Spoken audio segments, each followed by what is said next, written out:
The new house, we had just moved into our new house, large place in Mississauga, Ontario, a neighborhood called Winston Churchill.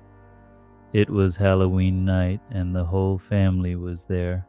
My parents, my four sisters, my brother, and me.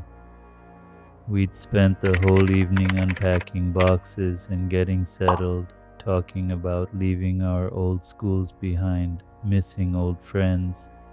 It was after 11 when we finally finished. My mother called us to do some last minute chores. By the time those were done, I was exhausted. I went to my bedroom to sleep. I had almost drifted off when I heard it. Footsteps in the hallway upstairs. I figured it was my brother or one of my sisters, so I got up to tell them to knock it off. But when I opened my door, the hallway was empty. I went downstairs to the basement where my parents and siblings were still working. I asked each of them if they'd been upstairs. All of them said no. I told myself it was my imagination. New house, strange sounds, tired mind. I went back to bed. My room was freezing. I pulled on a sweater and lay down. I woke up around 12:30 in the morning. Loud banging coming from my parents' room. I lay there listening, trying to convince myself it was nothing. But the banging kept going, getting louder. I got up and walked into the hallway. The moment I stepped out of my room, the banging stopped. I stood there staring at their door. Complete silence. After a long moment, I turned around and went back to bed. The banging started again. I gave up trying to sleep. I just lay in the dark, stiff, listening to the sound of a house I didn't know yet. Then my bedroom door creaked. Slowly, quietly, it pushed open. "Hey!" I called out. "What are you doing? Let me sleep." I assumed it was one of my sisters. No answer. Very light footsteps moved across the floor toward me. I turned onto my side to look. The footsteps had stopped, and standing next to my bed was a figure, at least 7 feet tall. I couldn't breathe. I couldn't scream. I just lay there, frozen solid, staring up at this thing standing over me in the dark. And then it spoke. "Boo!" I screamed at the top of my lungs. My parents burst through the door and hit the lights. Nothing there, no figure, no shadow, nothing. I was sobbing, trying to explain everything. The footsteps, the banging, the figure by the bed. My siblings crowded in the doorway, watching me like I'd lost my mind. I asked my parents if they had heard the knocking on their bedroom door. They said no, they hadn't heard a thing. Everyone looked at me like I was imagining all of it.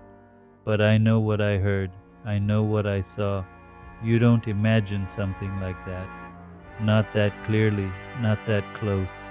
I've never forgotten it, and I don't think I ever will.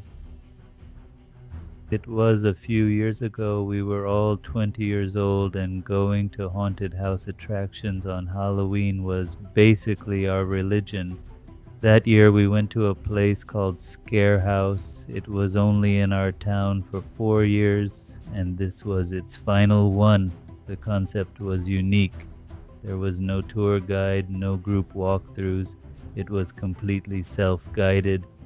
You were dropped into a maze of rooms and had to find your own way to the basement, locate one of the hidden keys, and then use it to unlock the exit door.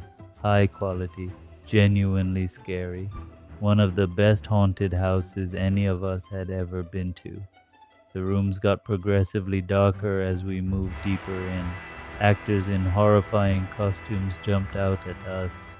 Fake doors led to dead ends.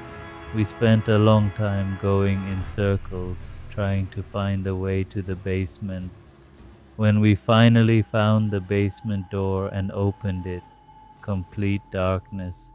The kind of dark where you hold your hand in front of your face and see nothing. No cell phones were allowed in the attraction, so we had no flashlights, no screens, nothing. We had no choice but to go down. Every step down those stairs was like dragging a fingernail across a chalkboard. We were laughing, swearing at each other, hands stretched out in front of us, trying to feel what was ahead. Then I bumped into someone. I apologized and turned to ask which of my friends it was. No answer. And then whoever I had just bumped into placed a hand on my shoulder. I screamed and ran. We found a key on a desk somewhere in that darkness and bolted back upstairs and out the exit door, laughing and yelling about how terrifying it had been. Outside the exit was a small bin with a sign, "Please drop keys here." That's how they collected them to reuse. We dropped our key and walked away, still buzzing. We were about halfway off the property when the exit door opened behind us. A figure stepped out, tall, dressed in a long black robe, wearing a bloody pig mask. We looked at each other, probably just a staff member doing a final scare for guests leaving. We kept walking. So did he. We walked further. He walked further. One of my friends called back, "We already dropped the key. It's in the bin." He kept following. As a test, we started jogging. So did he. We stopped. So did he. 5 blocks from the haunted house. 6 blocks. The joke had stopped being funny about 4 blocks ago. We started debating whether we should lead this person to my friend Eddie's house, where both his parents were home. We decided we had no other choice. We waved sarcastically at the figure and walked to Eddie's backyard, closing the gate behind us. We heard the gate open. He came around the side of the house, walking toward us, faster now. Eddie opened the back door and called inside to his dad. "Dad, get your gun." The figure slowed. Eddie's father came out with a pistol raised, aimed directly at the masked man. The man stopped.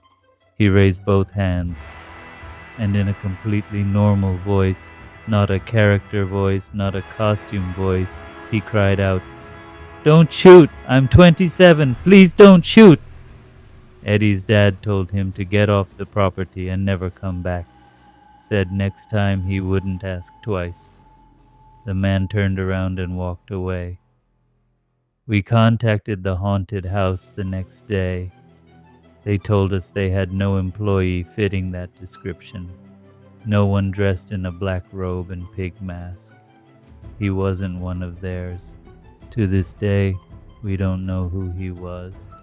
We don't know what he wanted. We don't know what would have happened if Eddie's dad hadn't had that gun. We just know he followed us for 6 blocks on Halloween night wearing a bloody pig mask, and no one had sent him.